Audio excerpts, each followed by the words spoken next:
Good morning children, this is English for class 11. So today we are going to do which lesson? Do you know that? Yes, it is the address.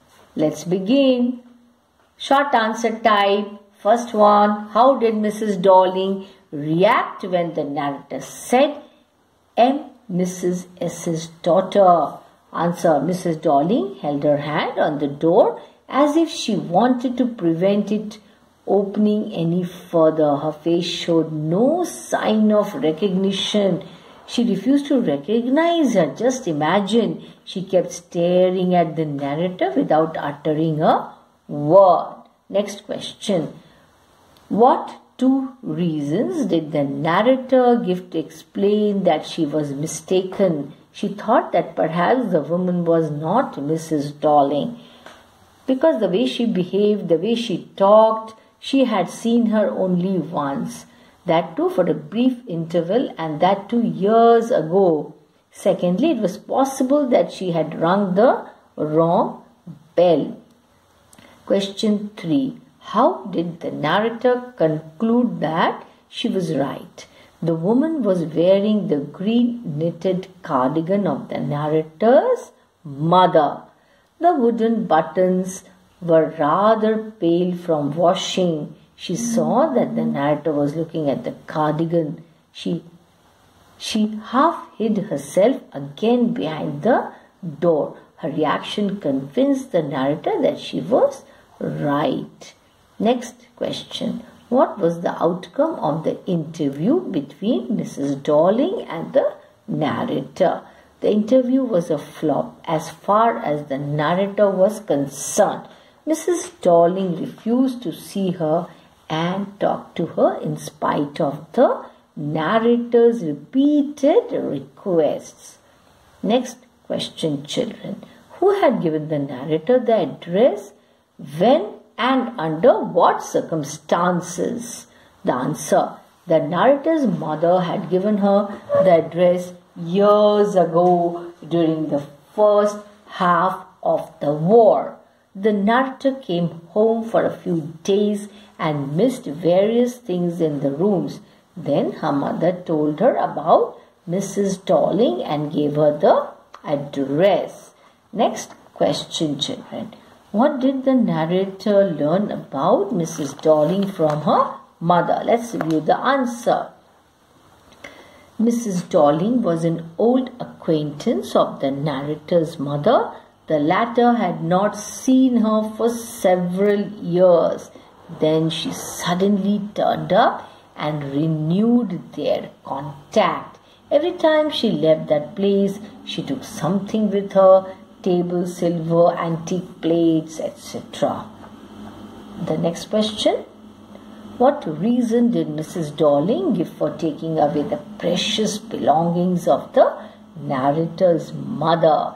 Mrs. Darling suggested to the narrator's mother that she should store her belongings at a safer place. She wanted to save all her nice things. She explained that they would lose everything if they had to leave the place. The next question, children. What impression do you form of the narrator's mother on the basis of her conversation with Mrs. Darling and the narrator? Let's have a look at the answer. The narrator's mother was a kind-hearted, generous and liberal lady. She was fond of collecting valuable things. She's more worried about the physical risk to Mrs. Darling than losing them to her. She thought it an insult to tell her friends to keep those things forever. Next question. Did the narrator feel convinced about the view of her mother regarding Mrs. Darling? How do you know? The narrator did not feel convinced about her mother's concern for Mrs. Darling. The latter was keen on removing the precious possessions of the narrator's mother to her own house. It seems that the narrator did not like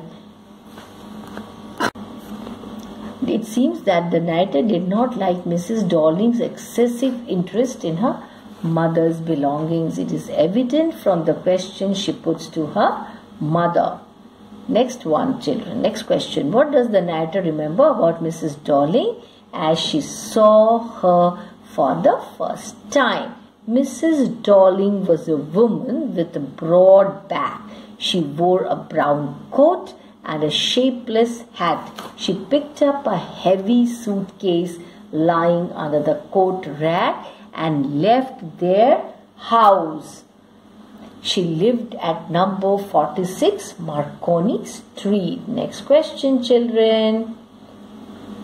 Why did the narrator wait a long time before going to the address? Number 46 Marconi Street.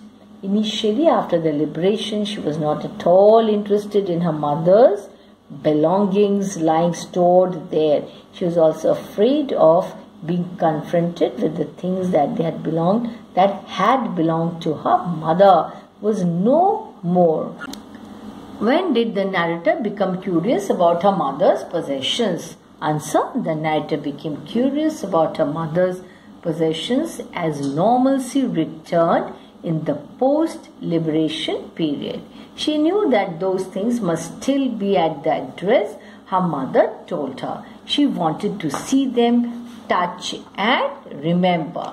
Okay, now the next question. I was in a room I knew and did not know, says the narrator in the story.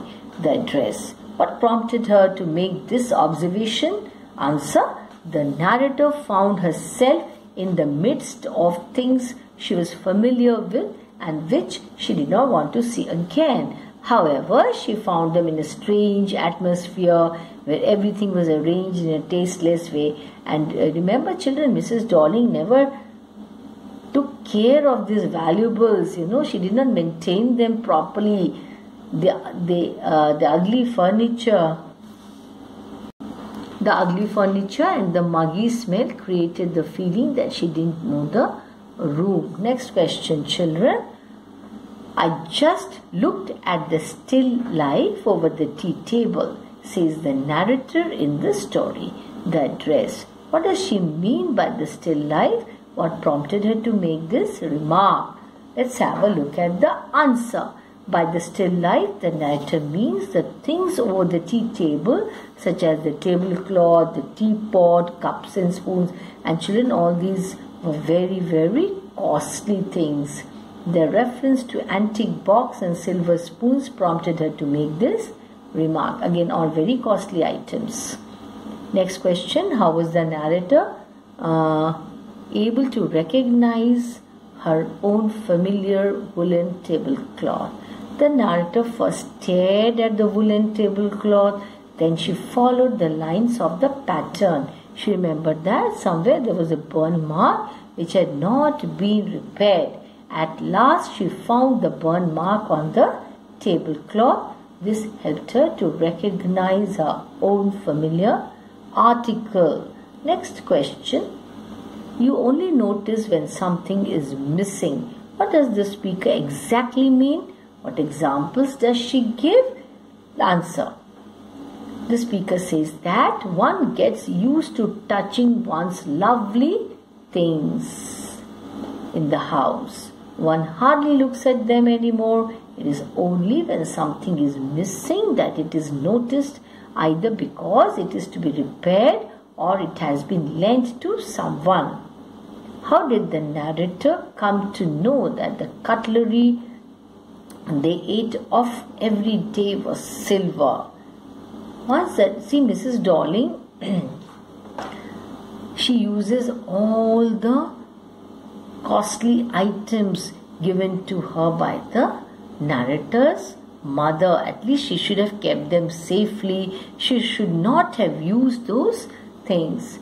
Once the narrator's, this shows that Mrs. Darling was very, very greedy. Once the narrator's mother asked her if she would help her polish the silver. The narrator asked her which silver she meant. Her mother was surprised at her ignorance and replied that it was spoons, forks and knives That is the cutlery they ate off every day. They were using all these things. Next question. Why did the narrator suddenly decide to leave? The narrator had visited 46 Marconi Street for a specific purpose, to see her mother's belongings and touch them. However, these objects seem to have lost their value in strange surroundings and on being severed from the life of former times. Next question. How did the narrator reconcile herself to the loss of her mother's precious belongings? Answer. The narrator felt that her mother had only lent them for safe custody. Actually, the narrator's mother had lent them only for safe custody, just to keep those things safely in her custody, not for using all those things.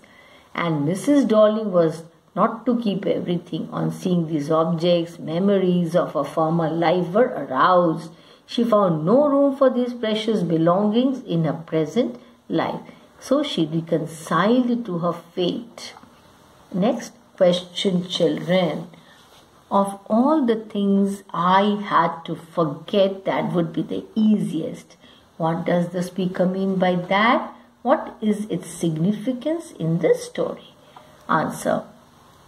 That here stands for the address, the words number 46 Marconi Street. That is the address recur throughout the story. The address is important for the narrator at the beginning of the story. However, at the end of the story, she resolves to forget it, as she wants to break off with the past and move on with the present into the future. The theme of the story, the chapter, The Address by Marga Minko. Remember, yesterday we talked about the summary. We discussed the summary of the lesson. Now today I am going to discuss about the theme of the story, the address. So let's begin. The Address by Marga Minko revolves around the theme of crisis. Crisis, the crisis of what? Crisis during the war, pre-war and post-war, that we as an individual encounter. What is the meaning of encounter? That we face, that we come across in our daily life. So that is the theme, the crisis that we face as an individual, that we face in our daily life, that we come across in our daily life. Yeah, we have to face so many problems and difficulties in our daily life. This is very common. This happens to every human being. Only the thing is that the problems are of different nature. Now, war brings destruction. Yes, war is something that causes destruction.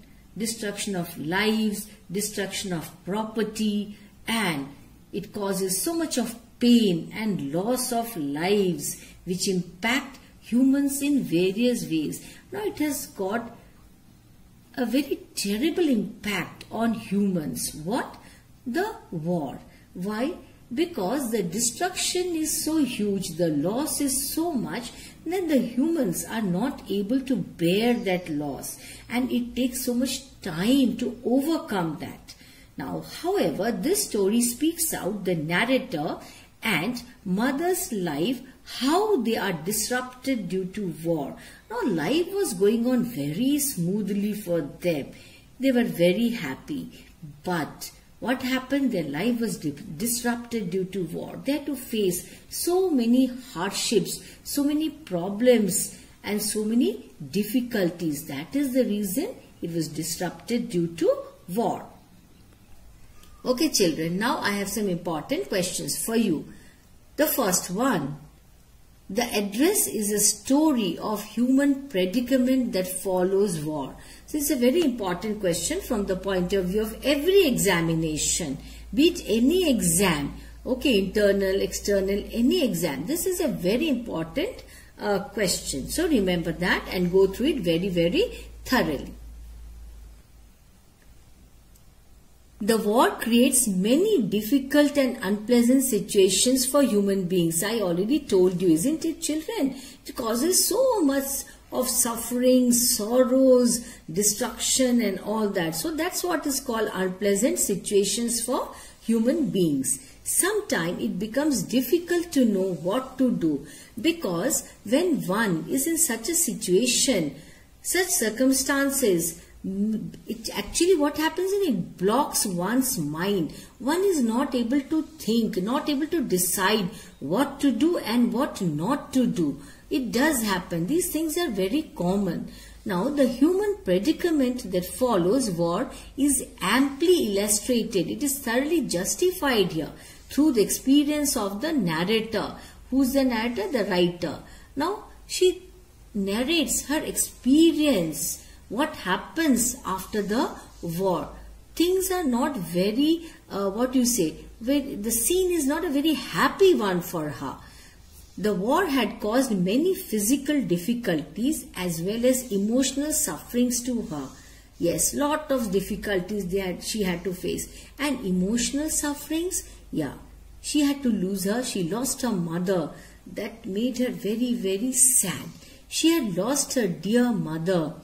And then after that she decided to go to the address of Mrs. Dorling. She went to 46 Marconi Street to see her mother's valuable possessions. And remember children, all these possessions were very, very costly. And Dorling did not take care of these possessions at all. And that had hurt her, the author. How greedy and callous human beings can become is exemplified by the behavior of Mrs. Dorling. Actually, it was a greed. Because of her greed, she tried to convince her mother, the narrator's mother, saying that I'm going to take care of all your belongings and not to worry. She had stored all the valuable belongings of the narrator's mother. Actually, she started using them, which was absolutely wrong on her part. She should not have done that. But she refused to recognize the narrator. See, initially she did not even try to recognize her. She refused rather. She said, I don't know you. She did not even let her in. She did not have the courtesy to tell her to come and sit inside.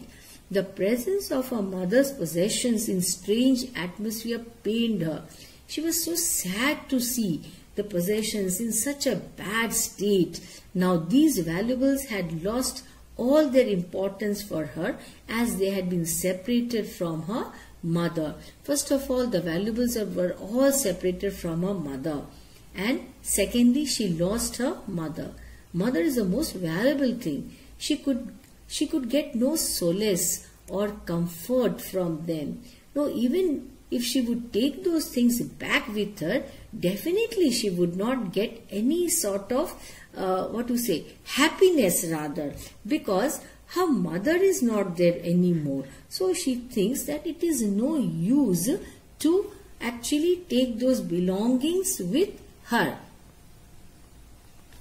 Now the next question, children. How did Mrs. Dorling react when the narrator said, "Am Mrs. S.'s daughter"? That is, she tells her, I am Mrs. S.'s daughter. Mrs. Dorling held her hand on the door as if she wanted to prevent it opening any further. Like, actually, Mrs. Dorling did not want to open the door fully. Why? Because if she opens the door fully, if she keeps it fully open, what would happen? The narrator would be able to see the inside part of her room, and then obviously she would come to know that the belongings kept there all belonged to her mother, and this she did not want this to happen at all. That was her intention. Whose intention? Mrs. Dorling's intention. Her face showed no sign of recognition. Now purposely she pretended to know the author.